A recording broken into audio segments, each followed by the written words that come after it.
Welcome, traveler, to my realm of nightmares. Allow me to be your personal assistant into my realm. Come in, take a seat, get comfortable, for when you step into my realm, there's no stepping out. For the most part, my life was simple. Up until about a week ago, I began to hear voices and decided to act upon them. They continued to pressure me to kill my closest friend because they told me he was an alien. I ignored them up until last night. We were at a pool party and he was making some jokes about me that I disapproved of. And I had enough of his mistreatment. Even my closest friend treated me like trash. So I decided to flip the tables on them. Last night, I carried in a large pocket knife into the party, so when the moment was right, I could expose my friend for who he really was. I started the night off by bringing up the topic in a discussion with my friend. Hey, who here believes in aliens? I received mixed responses. Some believed, others didn't, and my closest friend shoved me in the back and told me, "Rob, don't be a dumbass. Nothing like that exists." One of my other friends, Emily, tried to defend me. "Come on, Kyle. Ease up on Rob. It's alright if he wants to ask a little question." Kyle responds quite smugly, "Not when it involves interrupting my story." This is the moment I snapped. "Ho! Really, Kyle? Then why do you open up so easily, you alien?" It was at this moment I pulled out my knife and slashed Kyle's neck open. The voices in my head rejoiced. The voice began to command me. Remove his head. Remove his head from his shoulders. Now! Show them all how he's an alien. Before Kyle could provide a response, I began to sever his head from his body. All the while, everyone at the pool party was screaming and running away. Within a few seconds, I had completely severed the head of Kyle and held it up proudly in front of me. The voices spoke again. Good. Now you can devour his heart and obtain his deepest desires and emotions. For within his heart lies his power. After which, you will devour his eyes and gain access to the windows that lie in his soul. You will consume his eyes to shut off the windows that his soul may escape from. I complied. I will do as you ask of me. I began to carve out the heart of Kyle and severed the arteries that kept it bound within his body. I took a large bite of his heart. It tasted bitter, but it made me feel powerful. I continued to consume the heart till there's nothing left. Excellent. Now, consume the eyes. I did as they told me. I tore both his eyes out of their sockets with my bare hands and placed them both in my mouth like the plumpest tomatoes and squished their warm juices in my mouth. They were bitter like the heart, but had a hint of salt that made them taste better than the heart. It was then that I heard the police sirens and began to hear the police gather on the front porch of the house. I wanted to run, but the voices stopped me. No! You cannot escape their clutches. Not until the plan is complete. They were very mysterious about their plans, but I did enjoy the power that it gave me from eating the alien I used to call Kyle. I complied once my nerves had calmed. I sat down and placed the knife in my lap. I raised my hands to the night sky above. "I will do as you command, my master." The police arrived and apprehended me with what they referred to as a compliant arrest. They drove me to the police station and placed me in a cell. The voices continued to speak to me, further illustrating their full plan of bringing down these feeble humans. They told me that I was immortal until proven otherwise. I'm still not sure what they meant by that, but I will comply with them as they wish. I waited in silence As the voices continued to reveal the truth of this world, I continued to listen to them until the day the police officers forced me out of the cell and took me into what appeared to be a courtroom. I heard the voice of the judge and sat straight to hear the judge. "Now, Mr. Rob Silverstein, you are being placed on trial for the murder and desecration of Kyle Dennings. Before we begin, do you promise to speak and tell the truth and nothing but the truth, so help you God?" The voice told me to comply with them. "I do, Your Honor." "Very well." From here, the trial began, and several representatives came forward to question me on what had happened that night and why I did what I did. The voices told me to tell them the truth and explain the part of their plan that involved the death of Kyle. I began to explain to them the reason why I did so. I told them about the voices and how they commanded me to kill Kyle because he was a traitorous alien that wanted to kill me, and that the only way to assure that his true death and surrender to me was to kill him and to consume his heart and eyes. I left the questioners in shock and fear.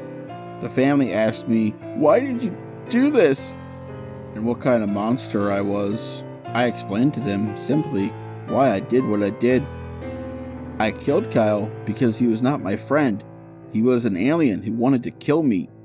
And now that I have killed him, I am a stronger human than the rest of you.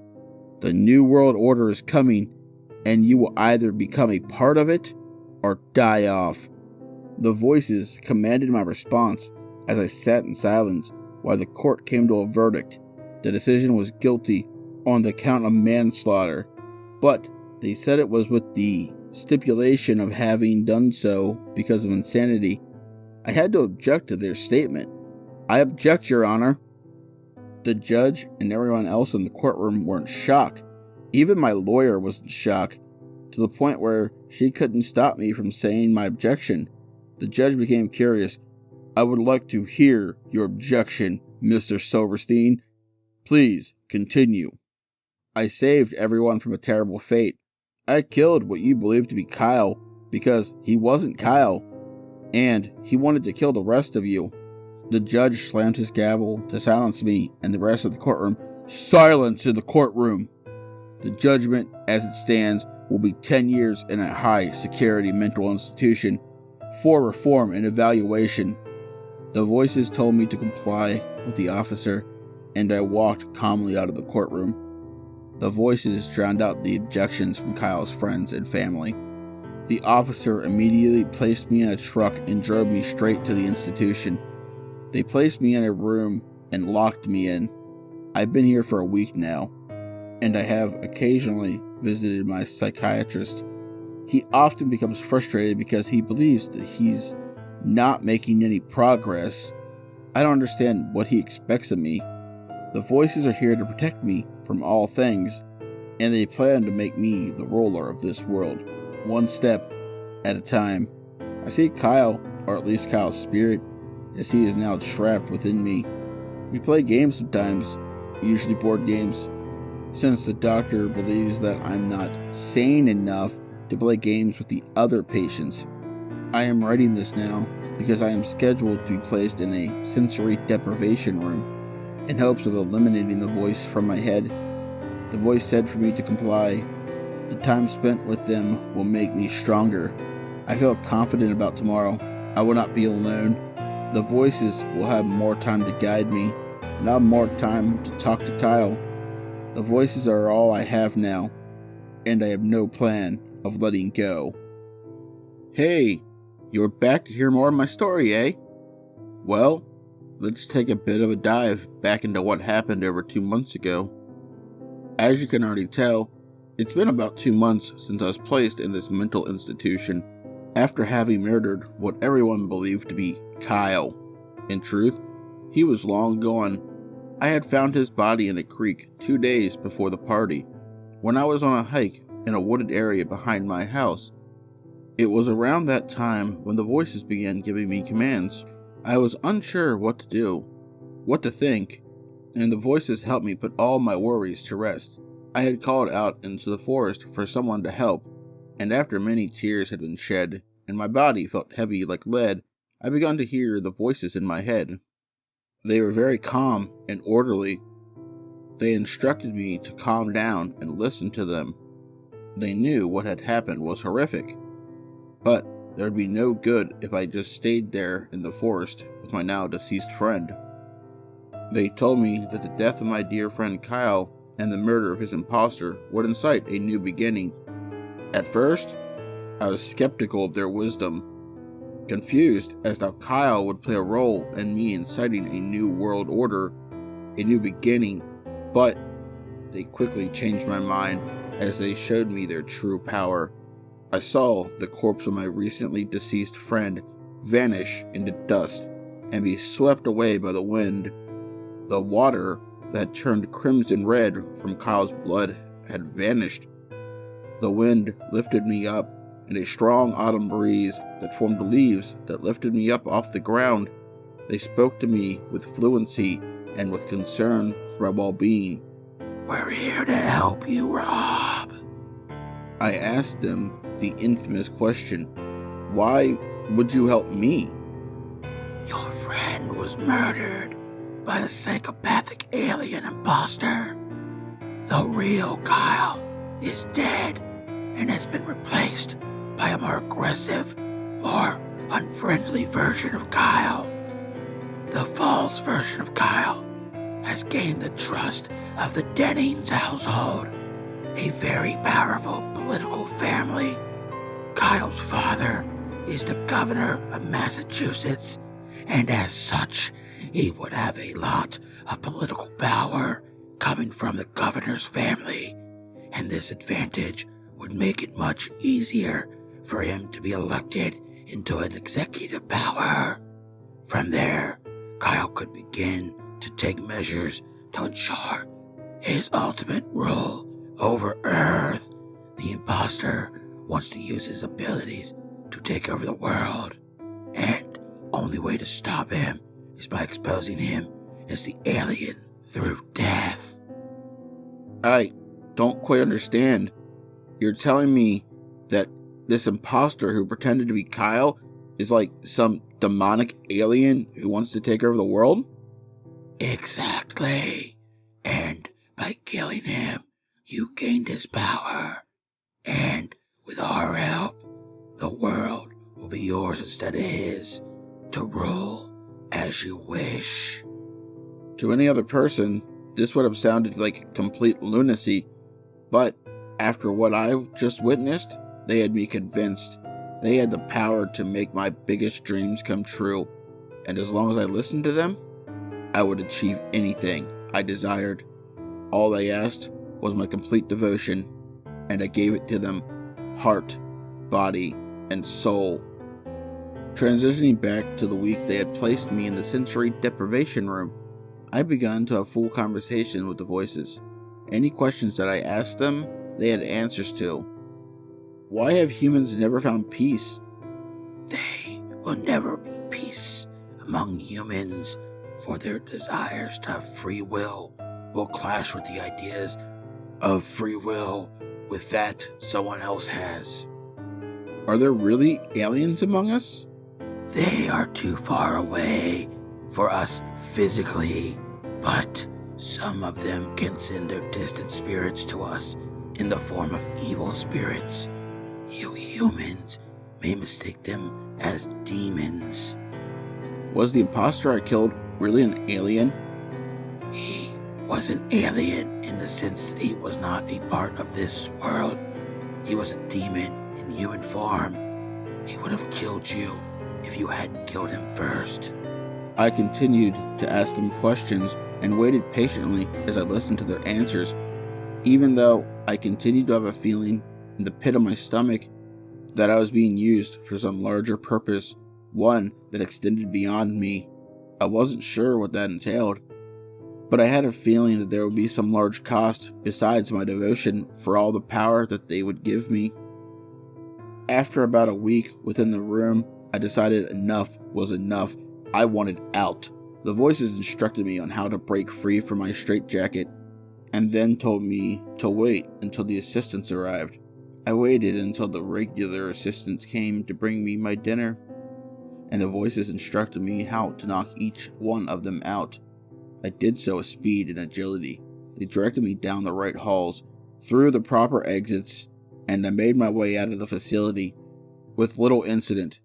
Any normal person would have called it a miracle, but I gave all the credit to the voices. I decided to go home, but when I came home, I found a horrific crime scene and someone I didn't expect. I saw the walls splattered with blood. The house was covered in blood. It was almost as if the walls were covered in wet paint. I looked everywhere for my parents, but all that I found was the leftover skulls placed next to each other, with 2 crushed bones right below them on the floor.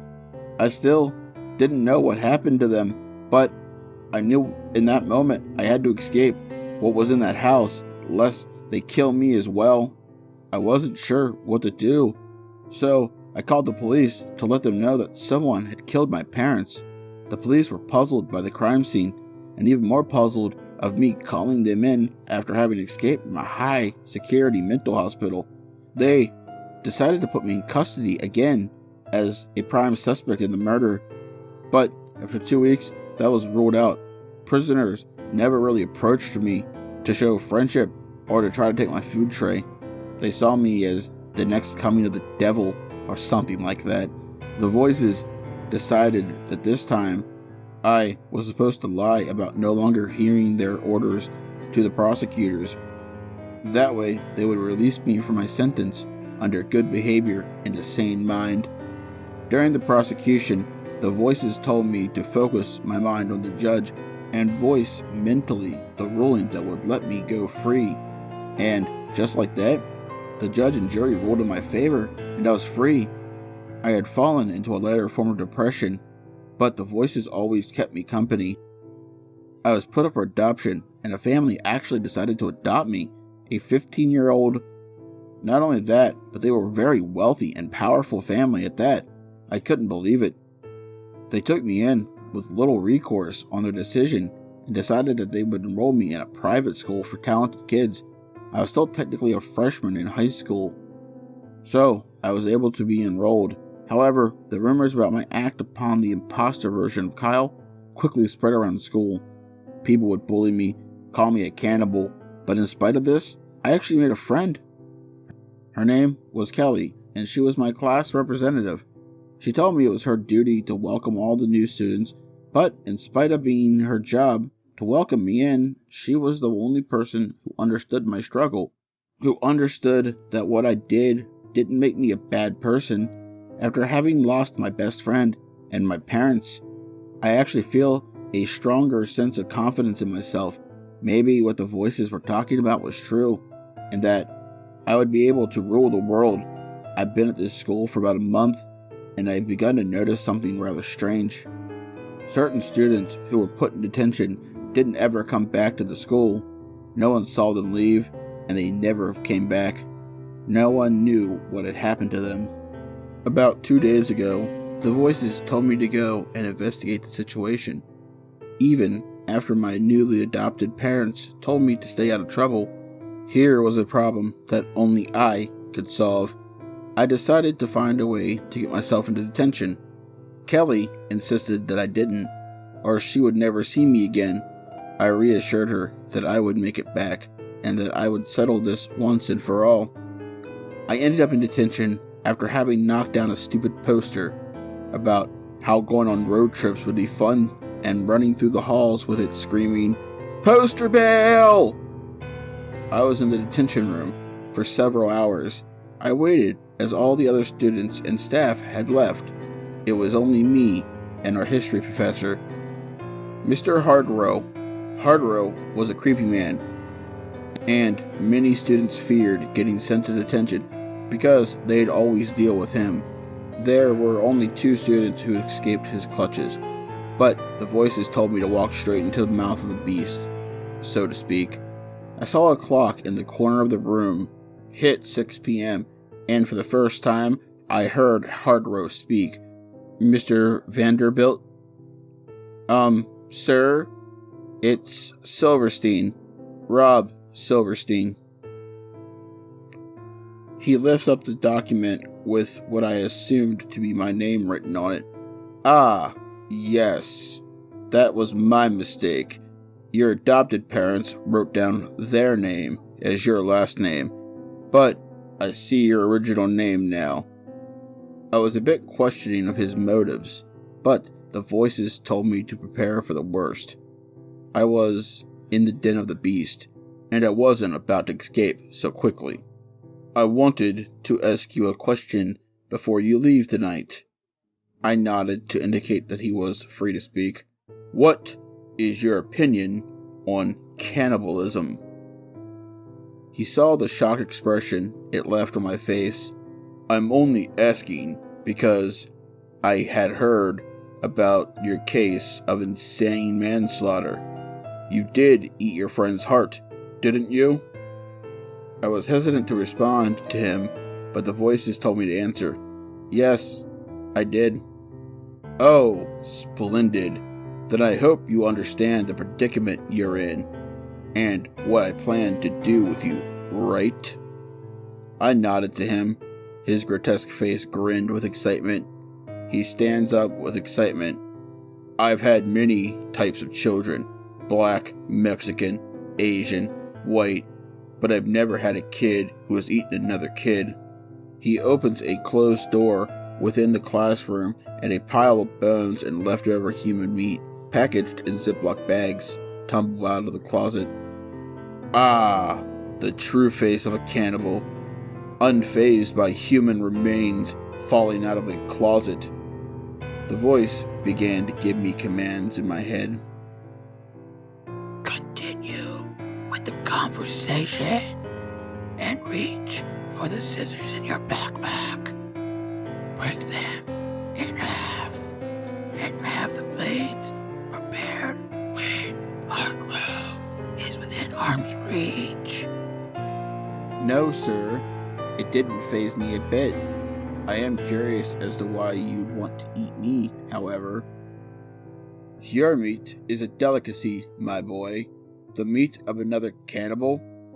This is when Hardrow moved his grotesque body close to the desk I was sitting in. And I do not plan on letting this opportunity go to waste. He reached into his pocket and pulled out a pocket knife, but he was too slow. I slashed directly at his neck, stunning him and making him tumble backwards. I then stabbed both of his eyes to prevent him from seeing where I was going. I grabbed my backpack and flung myself out the door of the classroom. I shut the door quickly behind me. Just like before, I called 911 and requested police assistance.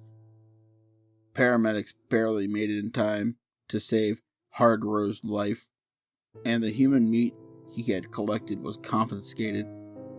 The police ruled my action as an act of defense against an inhuman serial killer. The cannibal in my school days were numbered, and I went to school the next day with everyone welcoming me with open arms, saying I was the hero of the academy. I had become a protector in their eyes, someone to look up to, someone who could lead with bravery. The voice changed my life. I now have a loving adoptive family, a new school where everyone knows and accepts me, and I always have these powerful voices keeping me company. I am thankful for everything that I have, and I'm looking forward to completing high school in the next few years. The voices have helped me so much. Their influence and power had gotten me this far. I'm curious as to where it'll take me next.